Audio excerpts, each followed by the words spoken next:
రోజు మార్నింగ్ ఏదో ఒక జ్యూస్ తాగడం వల్ల అయితే మాత్రము హెల్త్ బెనిఫిట్స్ ఎక్కువగానే ఉంటాయి. ఒకేసారి 4, 5 రకాల ఫ్రూట్స్, వెజిటబుల్స్ తినమంటే ఎవరము తినలేము. అందులోనూ నేనైతే అసలే తినలేననమాట. కుకుంబరు, క్యారెట్, బీట్రూట్ ఈ 3 అయితే నా లైఫ్‌లో నేను ఎక్కువగా తిన్నాను. అందుకే జ్యూస్‌లో అయితే యాడ్ చేసేస్తున్నాను.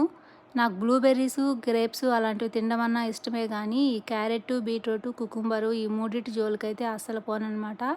అందుకని జ్యూస్‌లో కలిపి కొట్టేస్తే మన పొట్టలోకి ఎలాగో ఒకలాగ వెళ్ళిపోతాయి అని చెప్పేసి, మార్నింగ్ అయితే మనం చాలా ఆకలిగా ఉంటాం కాబట్టి ఏది పెట్టినా తినేస్తాము. అందుకని నేను మార్నింగే ఈ జ్యూస్ తాగడానికైతే ట్రై చేస్తున్నాను. ఈ వెజిటబుల్స్ అన్నిటినీ కలిపేసి జ్యూస్ చేస్తే టేస్ట్ చాలా డిఫరెంట్‌గా ఉంటదేమో అనుకుంటారు. కాకపోతే మనం యాడ్ చేసినటువంటి గ్రేప్స్, బ్లూబెర్రీస్ వల్ల అయితే మాత్రము టేస్ట్ చాలా వస్తుంది. నేను దీనిలో ఇంకా షుగర్ లాంటిది, హనీ గానీ ఏది యాడ్ చేయను. టేస్ట్ అయితే మాత్రము స్వీట్‌గానే అనిపిస్తది.